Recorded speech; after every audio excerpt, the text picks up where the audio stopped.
I'm Marian, I'm 53 years old, and I suffer from post-traumatic stress, panic attacks and claustrophobia. It was a Saturday night, 2 o'clock in the morning, and a police officer knocked at the door. When he came in, he says, "Oh, your sister's missing," and said that I had arrested a boyfriend. And they were searching his car. They didn't find her for 2 months, and he buried her on the Yorkshire Dales. No, I haven't come to terms with any of it.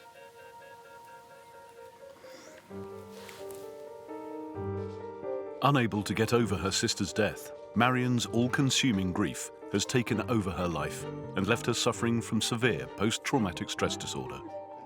She's given up work and rarely leaves the house. Someone who's noticed a change in his mum's behaviour since Pamela was killed is her eldest son, Paul. Get it. My mum started to pick up little habits, and she started panicking in closed environments. I mean, it started small, as in cars and little shops and things like that, and then it's gradually escalated.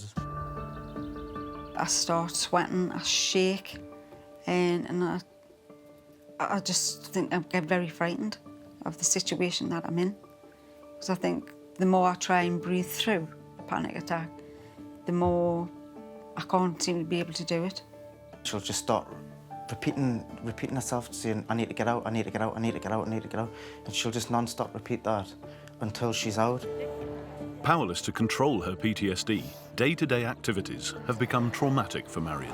I need to go out. She can no longer cope with enclosed spaces, and travelling in cars has become very difficult for her. Can I go now? Her son Daryl knows all too well what happens when his mum's anxiety gets out of hand. She did have a panic attack whilst I was driving the car. I did pull over, we opened the window and we discussed how we could carry on. And it was like very low ceilings and it was very closed in. And we were driving on the way out and I opened the car door. Halfway down to Durham, she did try to open the car door with the amount of stress and fear that she had. Daryl started shouting, "Just get back in." And I said, I can't, I've got to get out, I've got to go. Is there a need to stay in the car to exit out of the car park? It's a very horrible thing to witness and not being able to do anything for her. Marian is haunted by her sister's death every day. Being unable to stop their mum's suffering is taking a toll on the whole family. Her daughter Laura is aware of how her mum's personality has changed since Pamela was killed. My mum was a very outgoing person, bubbly, always up for a laugh, always the joker to be around. Me and Laura are very close. We love going shopping together. She always worries about us a lot, I think, and I worry about her. I want to help her, but I know I can't because it's not something I can get her through. Like, we've all tried as a family. We've tried to get her help from hypnotherapy and counsellors, and it's just, nothing seems to have worked. It's clear Marian's family want their mum back, and they're now more desperate than ever. I'll be getting married in Turkey. The main obstacle will obviously be getting my mum on an aeroplane to go to this wedding. We need this to happen because it's not going to be the same without having your mum at your own wedding. I'd really like to go to this wedding, but I think it's going on the aeroplane that's sends us into a panic. We love it a bit. She has to watch her son get married. Wouldn't be the same. It wouldn't feel like a wedding like without my mum there, because obviously she's the most important thing to me, my brothers. So it just wouldn't feel right. We are getting to a point where we don't know what else we can do. It is devastating. It's heartbreaking to see it like this. I just want her back to her old self. I want her to enjoy herself, to be able to continue with her life. I think if the Speakmans can't help me, then I'll just get worse. I think I'll not be able to leave the house because I think the situation will just get bigger and bigger and I'll not be able to face it on my own. Unable to get over the trauma of her sister's death on her own, Marian's hoping the Speakmans can find a way to help her beat her post-traumatic stress disorder and be at Paul's side on his wedding day. What's really sad about this case is what actually happened to create the trauma. Do you ever really get over that? You don't. But there's a difference between grieving and suffering traumatic stress. The best outcome for me would be to get me better to the person that I used to be. Hopefully she can pick herself up and get the courage to get through the day. It's going to be difficult to make her understand that you've got to let it go. However, her sister was the victim, and now Marian has become the victim, and that's what's got to stop. Mum of 3, Marian, has spent the last year struggling to cope with the tragic death of her sister. No, I haven't come to terms with any of it. And is suffering from extreme anxiety and claustrophobia. She'll just start repeating herself, saying, I need to get out, I need to get out, I need to get out, I need to get out. And she'll just non-stop repeat that until she's out. Desperate to get over her symptoms for the sake of her family. I'd really like to go to this wedding, but I think it's going on the aeroplane, it's sent us into a panic. She's come to the Speakmans for help. Marian and Paul, thank you for coming to see us today. Thank you. What is it we can help you with? I suffer from post-traumatic stress. And what's that as the result of? My sister got murdered last year, and now I suffer from panic attacks and enclosed spaces. Pamela's killer was convicted of manslaughter and jailed for 18 years. Did this start when you found out, or what? Can you just talk us through it? Because obviously you're saying that Yeah. but can you just talk us through what happened so we can understand how it started? How things happened with my sister somehow just got into my mind because she was buried and she couldn't get out. And now if I go into places, I feel like I'm trapped and the doors are shut and I can't get out. Right. From everything we've heard from the court, I've just been like trying to visualise what my sister went through. That's right. Yes. Yeah. And you've created, what's actually happened for you to Yeah. have post-traumatic stress is that you've actually created almost a movie in your head of what happened. And from that, and the replay that you've created of what, you know, you've been your own director of that movie. Yeah. This is the knock-on effect. So we understand that. Yeah. So essentially, this movie that you've created, based upon everything that you've heard, you're replaying on a regular basis. But in this movie, it's not your sister that gets killed, it's you. Maybe. And in this movie, you're buried alive, Right. which is why you feel you've got a problem with confined spaces. Yeah. I first noticed when the murder trial was on, you refused to get in the elevator. And that's the first time that you noticed? That's the first, apart from little things like being in a car, she would start hyperventilating a bit, but... Obviously, Pamela's not here now, but... Were you close to her? When I was younger, I was, growing up, I was dead close. I used to stay at a house all the time, nearly every weekend. So can I ask you, Paul, if we can ask Pamela, what would she think about your mum? She would probably tell her to snap out of it. She would. Would she? She would probably laugh about it, to be honest. You've actually been forced almost to grieve for your auntie every single day because of the residual pain and suffering it's left. Because most people, they die and we grieve and we never forget them and we're sad at first, but then the tide turns and we start to celebrate their life. But you never getting to that point because the post-traumatic stress disorder that your mum's going through is like a consistent reminder, Yeah, not of your auntie's life. It's a consistent reminder of your auntie's death. Oh, it is. It is. It's right. You're bang on. So when was the last time, Marian, you thought about Pamela in a good way? So sometimes I still have a smile about the things that she said because she had a good sense of humour.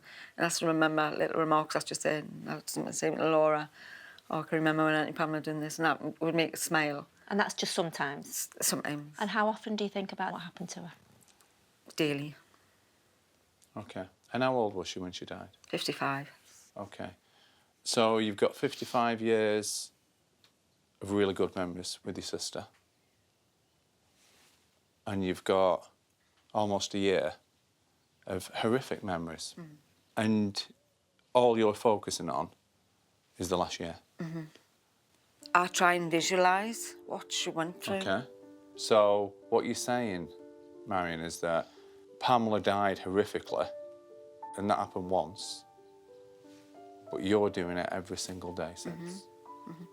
Seeing your mum, or losing your mum over the last year, as you've done, what are your worries for the future if things don't change? I kind of feel like I've lost part of her, like the bit that you want, the fun bit, the loving bit, the confident bit.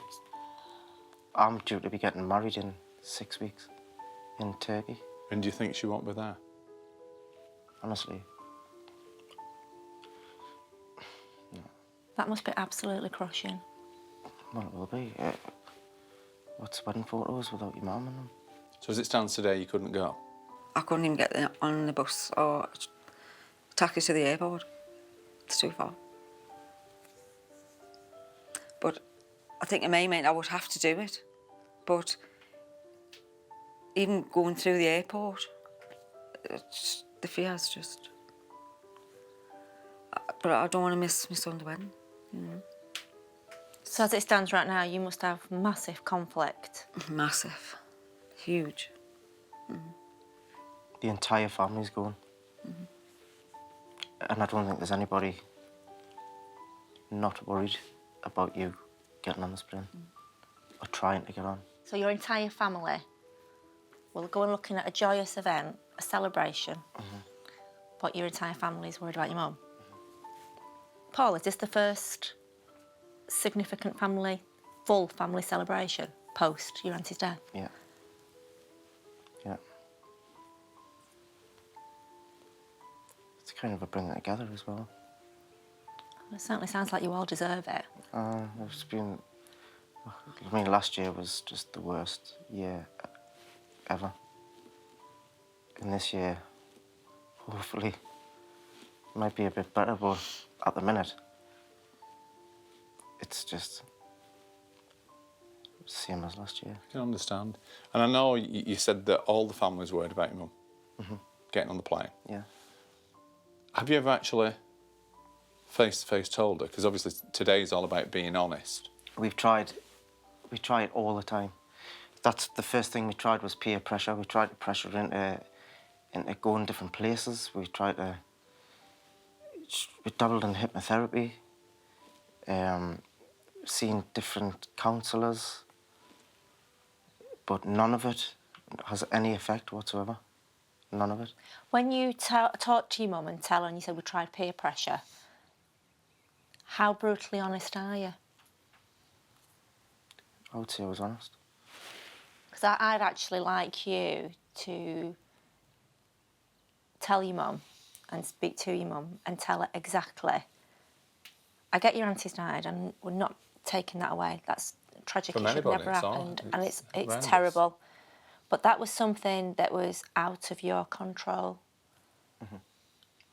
Whereas I would expect that as her children, this must be enormously frustrating, because that was horrible and it should have been left as one event that you can all move away from and move on from.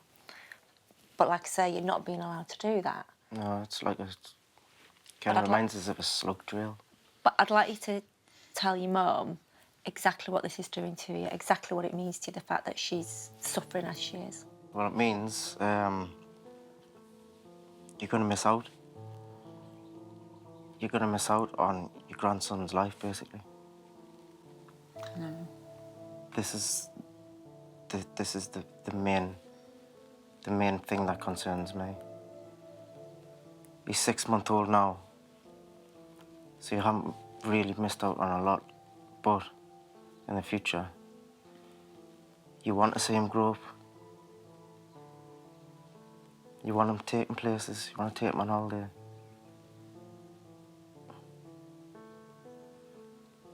So you need to get over what you're going through now. You need to do it, you need to. I know. I'm gonna try. You can't just try, you have to. You must be really frustrated because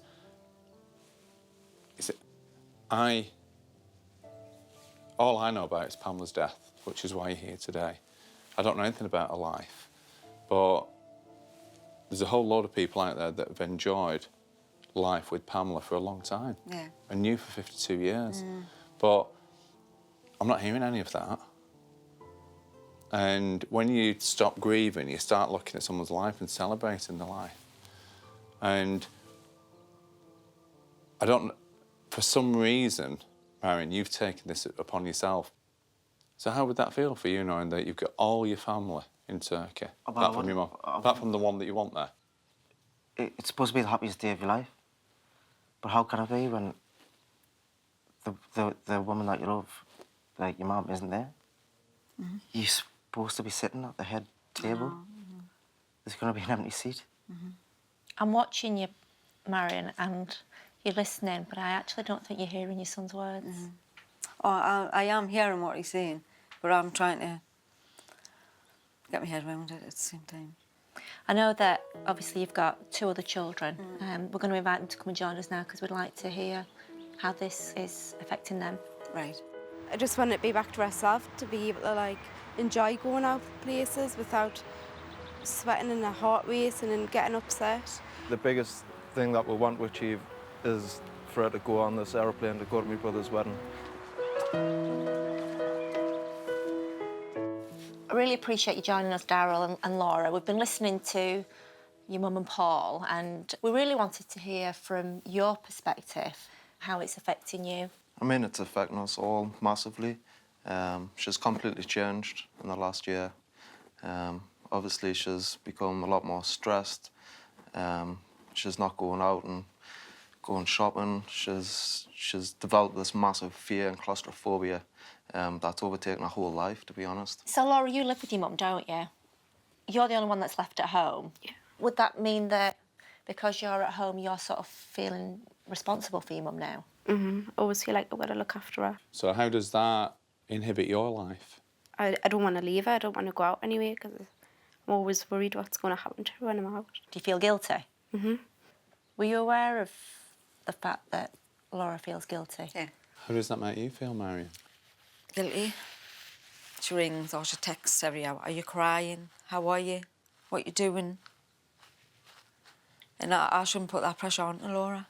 She's a young girl. She should be going out and enjoying herself. Yes, you should. Yeah. You're missing out on life. You're missing out on life, and it's actually obligation. You're not doing it because you're thinking, great, I'm going to spend another day with my mum and shadow her because she's going in the garden. It's obligation. And that in itself is a big weight on your shoulders, no matter how much you love your mum. You know, and at 23 years of age, yeah, of course you should be spending time with your mum, and that's fantastic. But they should be really good times and not sort of feeling like you're a minder or a carer, and that it's your responsibility to look after your mum. I know you've written letters to one another. Could we ask you, Daryl, to please read your letter to your mum?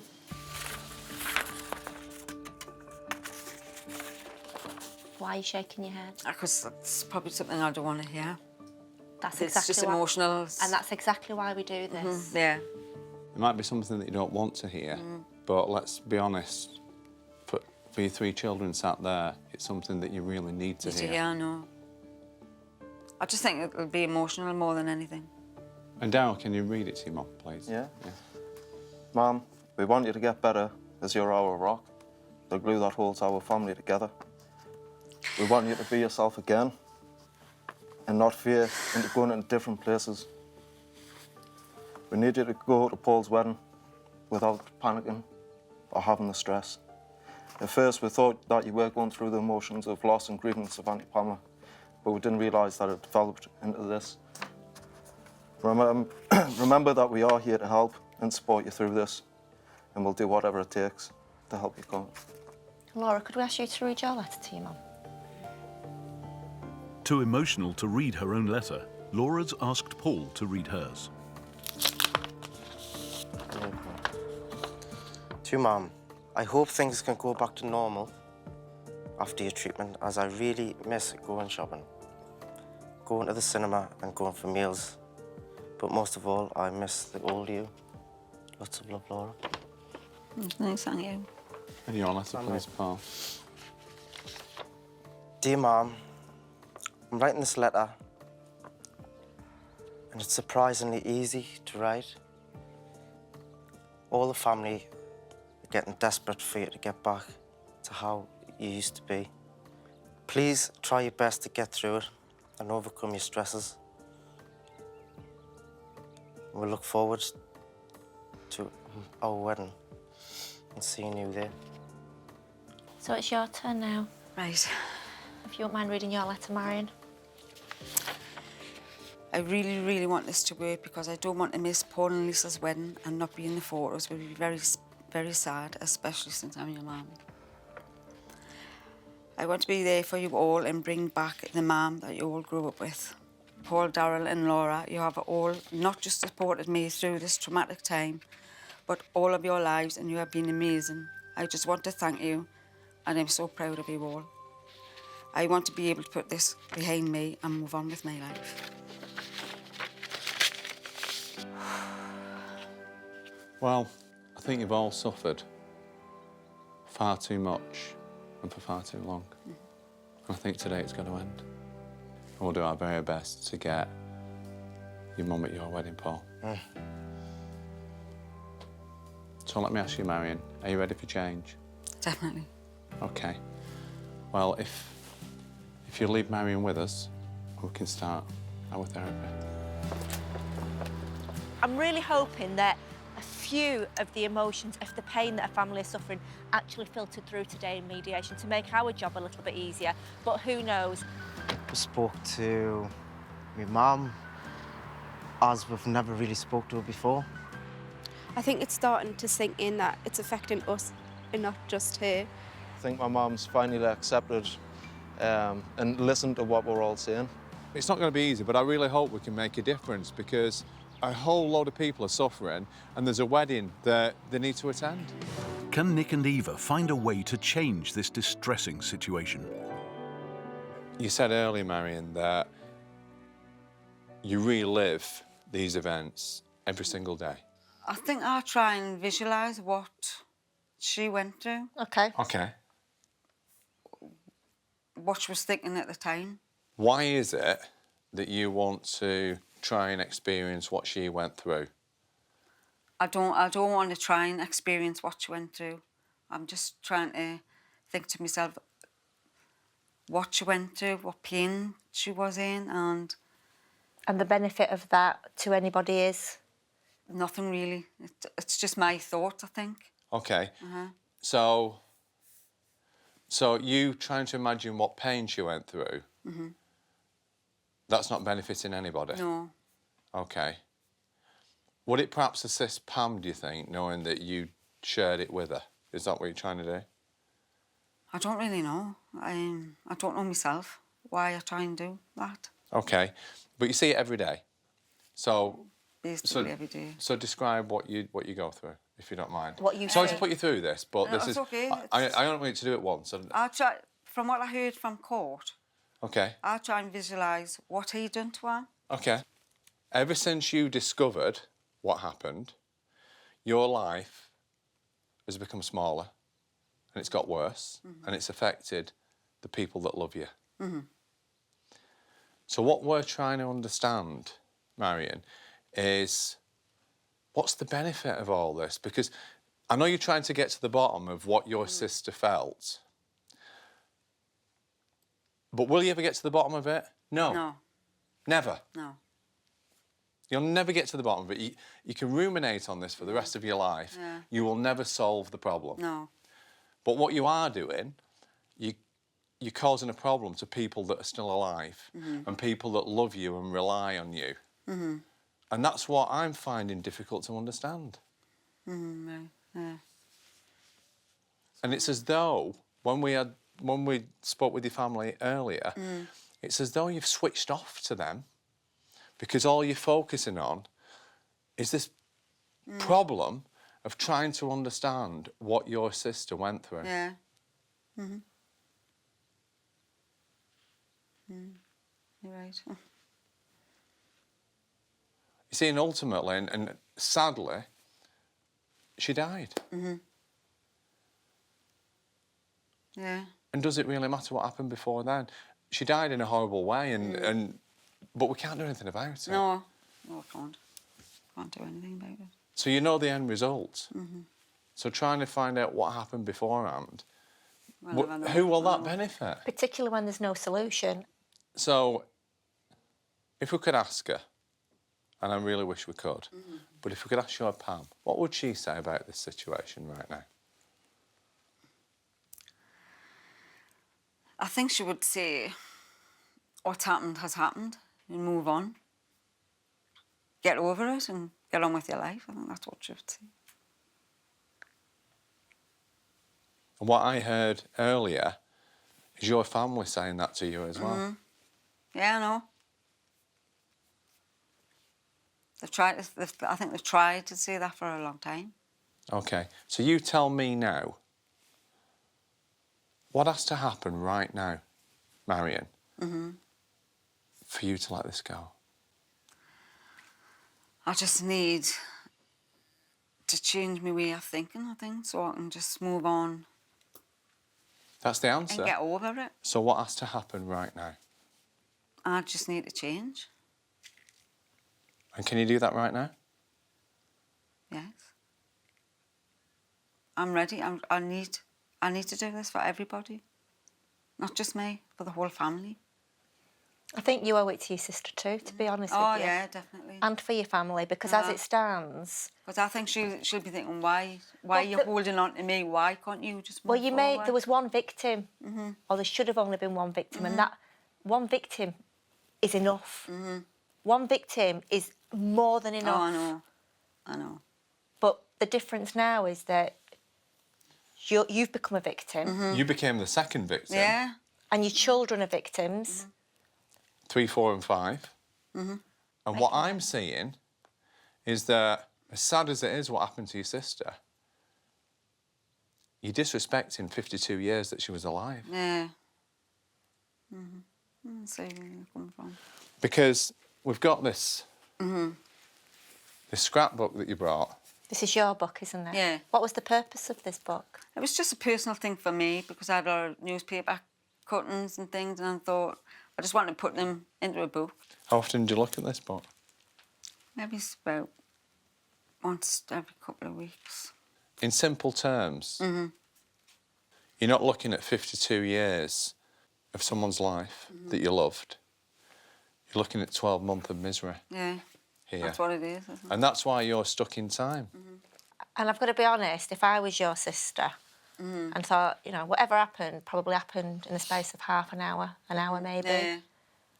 And then I've done 55 years of making people smile, of making children, of meeting people, talking to people, socialising with people. And all there is to show for that, Is Is this. that? I'd be absolutely devastated. Yeah, you would be. I would, I really would. I'd be like, is that all my life is is. worth? That's it, that's my memory. Is that a good memory, then, is it, that book? No. I've never thought of it that way. Till now. Now you've seen it that way, how does it feel?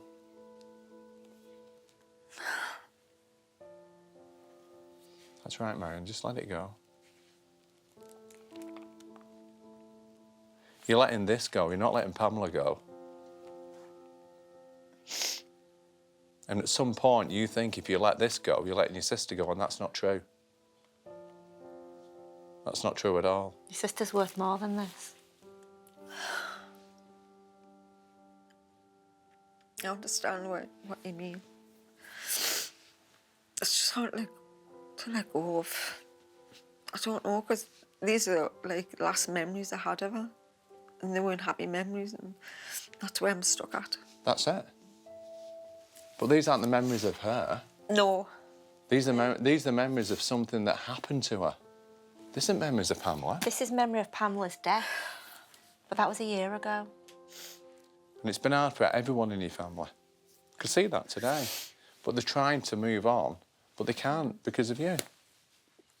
I want to move on, no. Because I need to move on. I can't seem to move on. Well, I'm looking at you, and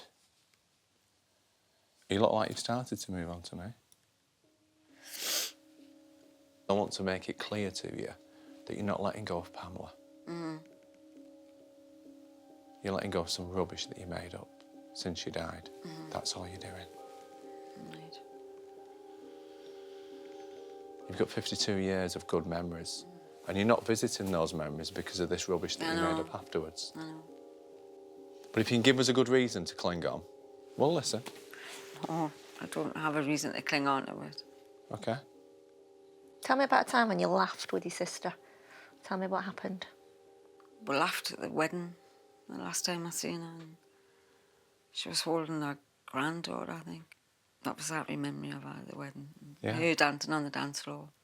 Because she was a sexy little dancer. Was She she? just do her moves. A sexy move. What are you holding on to? I don't know.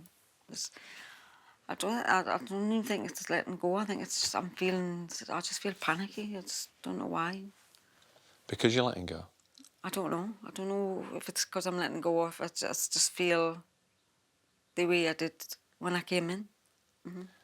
Do you believe that if you let go of these negative feelings, you'll be letting go of Pamela? Yes or no? Yes, probably. Yes. Well, that's why you're panicking.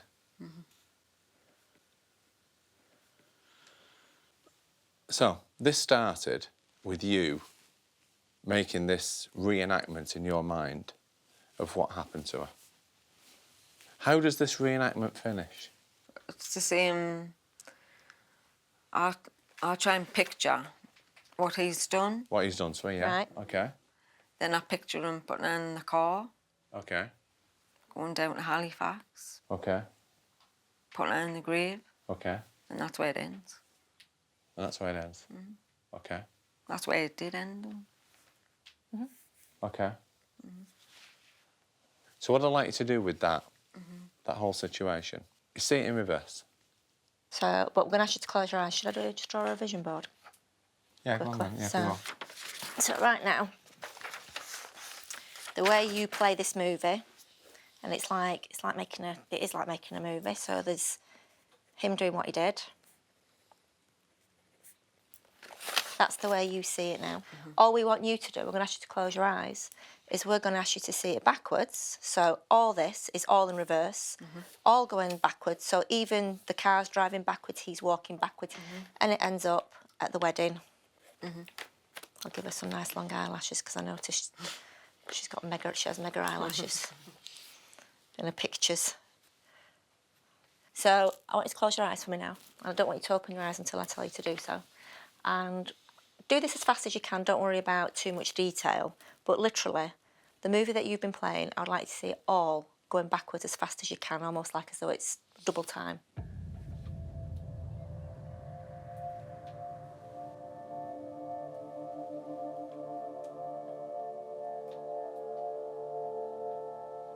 Okay.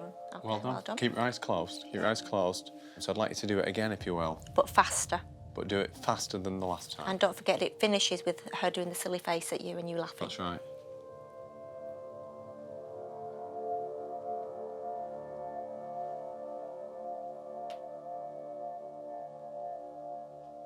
Done. Okay, keep your eyes closed. Twice as fast as what you've just done.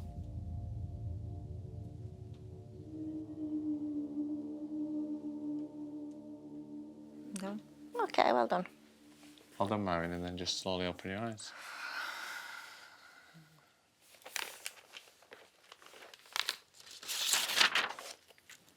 I want you to look at the memory of what you just told us about previously and tell us what's changed. Just back at the wedding when I was last seen her. I'd like you to think about what happened to your sister.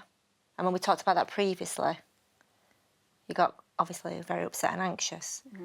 Repeating that and seeing that now, do you feel more anxious, or do you feel any anxiety? No, I don't feel more anxious about. I felt a lot more anxious before. But can you think about that now and see it without all those negative emotions? I'm going back to the party now. Okay. Well, that worked then. Brilliant, well done. And that tells us that you've done your Pamela proud. Because you remember, I want to, yeah. you remember now how she would have wanted to be remembered. And I want the happy days with Pamela, not the sad. I'm staying at the party with her. Okay, that sounds good to me. in that case, what we'd like to do is that we would like to get together with your family now, and we'd like to celebrate Pamela's life and the start of a new one for you. Yeah. Does that sound all right? That sounds brilliant to me. I think we're very well, and I feel quite excited about my future now.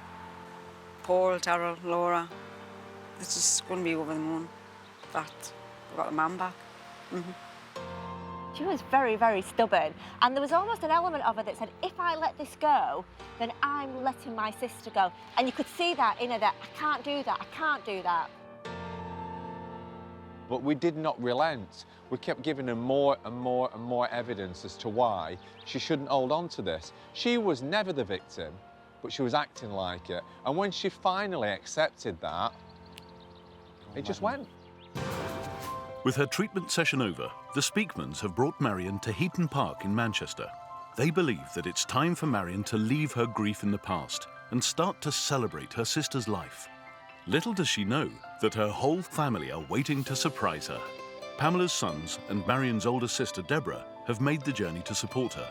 But Paul's anxious. Well, I haven't heard from my mum now for 4 or 5 hours. I don't know what's happening.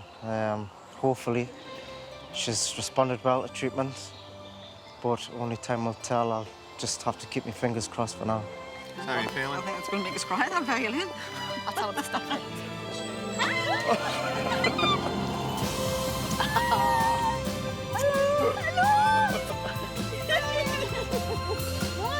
For a whole year, all Marian has been able to think about is the tragic end to her sister's life.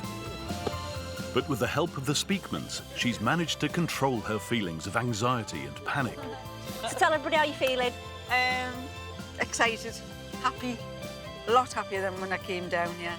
I have to say, though, you were a challenge, weren't you? Yes, a big challenge. Oh, sorry. But we do like a challenge. Just this morning, Marian's disorder was stopping her travelling to Turkey for her son's wedding. Now it's time to give Paul the news he's been hoping for. So let me ask you a question. Yeah. Are you going to Turkey? Oh, yes, I'm right now.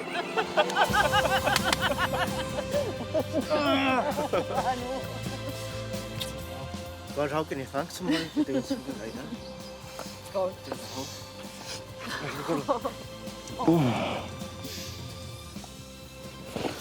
That means everything now.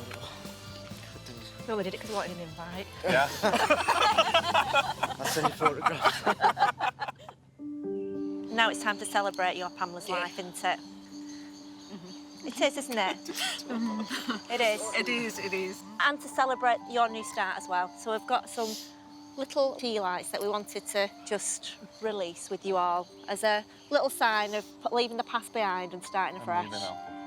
This is a big step for Marian. By choosing to celebrate her sister's life, she can begin to let go of her grief and start to look forward to a future with her family. This is for you, Pamela. You'll always be in my heart, love you. Forever.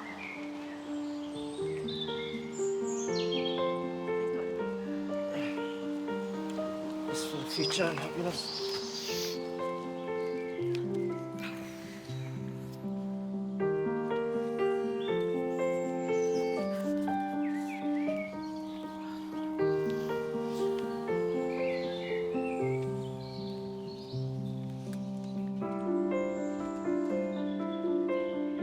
It's time to move on.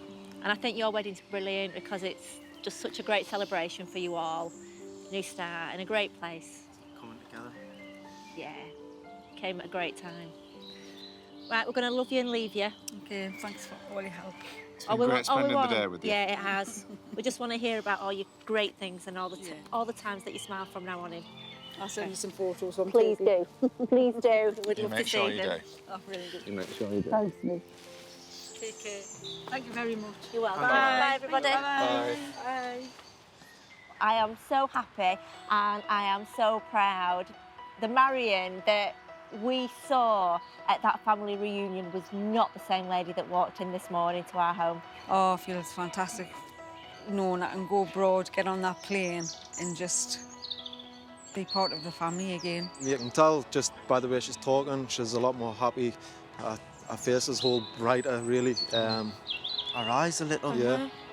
I think for me to see Paul's face when we asked her the question in front of him about going to Turkey and she said, yeah, of course I'm going to Turkey, that was brilliant. And Paul was close to tears. In fact, I think he was in tears, Paul. He's just so happy. Because it's been such a long time now, I think I've been miserable.